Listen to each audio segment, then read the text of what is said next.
I very strongly feel that every life is extraordinary in its own way.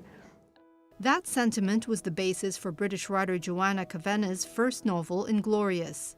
We're told that some people have epic lives or heroic lives, and we're told to look to the historical greats and these figures in myth like Odysseus. I wanted to look at what happens if you're a so-called ordinary person and you suddenly ask yourself, your life seems to be going well and you've got what people think you should want, like a nice flat and a nice boyfriend and a nice job, but you suddenly ask yourself, what is this for?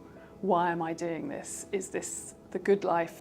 So that's really what inspired me. I think we're all on a kind of quest as we go through life. We're on our own journey. Cassandra White is not a virtuous widow with her grizzled hair coiled into a bun. She does not wear a series of... In her latest novel, Come to the Edge, Kavenna explores the effects of consumerism and a free market society on individuals. The effects are so palpable in everyday life, and I always come back to everyday life.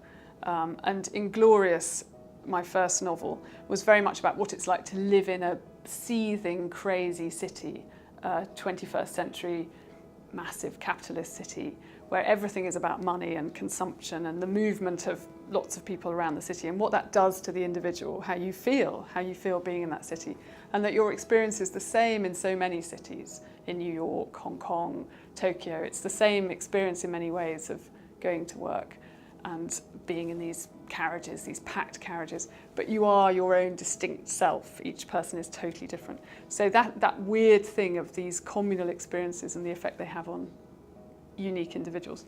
And so I suppose it's more about environment and the individual. It's about the environment that we all live in. We all live in late capitalism and we can't escape it, and how that affects us.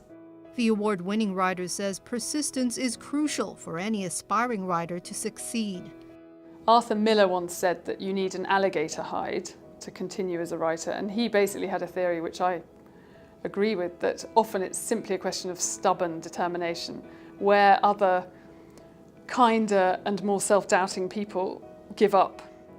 And what I like about being a writer is, I suppose I feel that it's only any use being a writer if you're being honest about your vantage point. So that doesn't mean you have to write slavish autobiography about yourself. I think that would be somehow boring for me and impolite.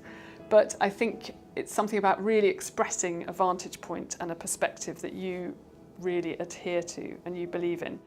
No stranger to Hong Kong, Kavenna will be among the featured speakers at the 2013 HKTDC Hong Kong Book Fair. It's a city I absolutely love going to, and I think it presents such a layering of different paths, and you can see the architecture is so scintillating in that respect. There's so many different epochs that you see within it, and obviously you have the mountains, which are glorious and beautiful, and then you have this colonial architecture, and then you have the more recent high-tech skyscraper architecture, and then you have this sense that you're really in the sea. There's this quite potentially hostile nature all the time that sort of comes and reminds everybody of the precarious stationing of this amazing city on this island. So I think it's a very fascinating, inspiring place to go.